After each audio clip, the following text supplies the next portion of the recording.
नमस्ते तान्या। नमस्ते वैष्णवी। नमस्ते अदिति। नमस्ते अदिति। आप दोनों कैसे हैं? हम दोनों बहुत अच्छे हैं। आज हम यहाँ अलंकार पर बातचीत करेंगे। ठीक है। ठीक है। अच्छा तो अदिति, सबसे पहला प्रश्न मैं आपसे पूछूंगी। जी पूछिए। अदिति, अलंकार का शाब्दिक अर्थ क्या है? आप अलंकार से क्या समझती हैं? अलंकार दो शब्दों से मिलकर बना है। अलम धनकार। जिस प्रकार आभूषण से शरीर की शोभा बढ़ती है, उसी प्रकार अलंकार से काव्य की शोभा बढ़ती है। अर्थात काव्य का वह रूप जो उसकी सुंदरता को बढ़ाए, उसे अलंकार कहते हैं। बिल्कुल सही जवाब। अलंकार के कितने भेद होते हैं? अलंकार के दो भेद होते हैं। पहला शब्दालंकार, दूसरा अर्थालंकार। शब्दालंकार से आप क्या समझते हैं? जब काव्य में शब्दों के विशिष्ट प्रयोग से सौंदर्य और चमत्कार उत्पन्न होता है, वहाँ शब्दा अलंकार होता है। अर्थालंकार किसे कहते हैं? जिस काव्य में अर्थ के कारण सौंदर्य और चमत्कार उत्पन्न होता है, वहाँ अर्थालंकार होता है। शब्दा अलंकार के कितने भेद होते हैं? शब्दालंकार के तीन भेद होते हैं। पहला अनुप्रास अलंकार, दूसरा यमक अलंकार, तीसरा श्लेष अलंकार। अनुप्रास अलंकार से आप क्या समझते हैं? उदाहरण सहित बताइए। जब किसी वर्ण की बार बार आवृत्ति होने से काव्य में सौंदर्य उत्पन्न हो, उसे अनुप्रास अलंकार कहते हैं। उदाहरण तरनी तनुजा तट तमाल तरोवर बहुछाई। यमक अलंकार किसे कहते हैं? उदाहरण सहित बताइए। एक ही शब्द का दो या दो से अधिक बार प्रयोग हुआ हो, लेकिन प्रत्येक बार अलग अर्थ हो, तो वह यमक अलंकार कहलाता है। उदाहरण कनक कनकते 100 गुनी, मादकता अधिकाय, या खाए बोराए जग वा पाए बोराए। श्लेष अलंकार किसे कहते हैं? उदाहरण सहित बताइए। जब कोई शब्द एक ही बार प्रयोग हो, लेकिन उसके एक से ज्यादा अर्थ हो, तो वहाँ श्लेष अलंकार होता है। उदाहरण चरण करत चिंता करत चितवत चारहु ओर, सुगरन को खोजत फिरे कवि व्यभिचारी चोर।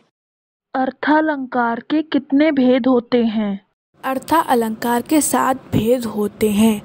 उपमा अलंकार, रूपक अलंकार, उत्प्रेक्षा अलंकार, मानवीकरण अलंकार, अन्योक्त अलंकार, संदेह अलंकार, अतिशयोक्त अलंकार। उपमा अलंकार किसे कहते हैं? इसके कितने अंग होते हैं? उदाहरण से ही समझाइए। जहाँ दो वस्तुओं या व्यक्तियों में अंतर होते हुए भी उनकी आकृति एवं गुण की समानता की जाए, वहाँ उपमा अलंकार होता है। उपमा अलंकार के 4 भेद होते हैं। पहला उपमान, जिस वस्तु से समानता की जाती है।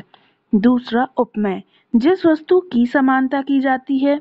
तीसरा वाचक शब्द, समानता को व्यक्त करने वाले शब्द, जैसे सा, सम आदि। चौथा साधारण धर्म, जोक और उपमान अपने में समान रूप से रहते हैं। उदाहरण निर्मल तेरा नीर अमृत के सम उत्तम है। यहाँ नील उपमेय है, अमृत उपमान है, समवाचक शब्द है एवं उत्तम साधारण धर्म है। रूपक अलंकार किसे कहते हैं? उदाहरण सहित बताइए।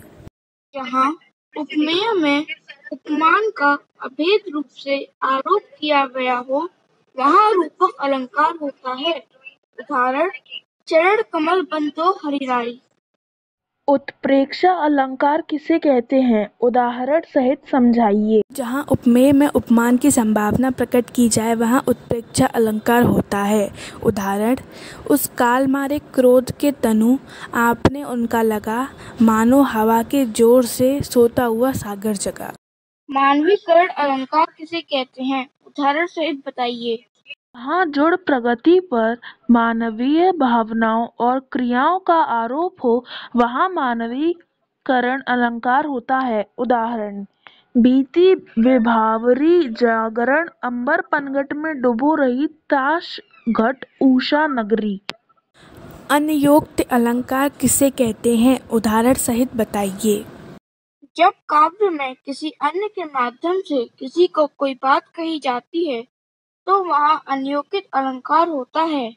उदाहरण, माली आवत देख कर कलियां करी पुकार, फूले फूले चुन लिए काली हमारी बात। संदेह अलंकार किसे कहते हैं? उदाहरण सहित बताइए।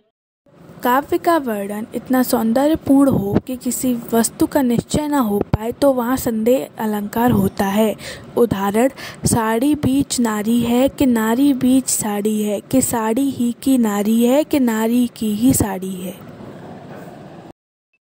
अतिशयोक्ति अलंकार किसे कहते हैं? उदाहरण सहित बताइए। जब किसी व्यक्ति या वस्तु का वर्णन करने में लोक समाज की सीमा टूट जाए वह अतिशयोक्ति अलंकार होता है। उदाहरण, हनुमान की पूंछ में लगन न पाई आग, सारी लंका जल गई, गए निशाचर भाग। अच्छा, तो अब हम इस बातचीत को यहीं समाप्त करते हैं। धन्यवाद। नमस्कार। नमस्कार।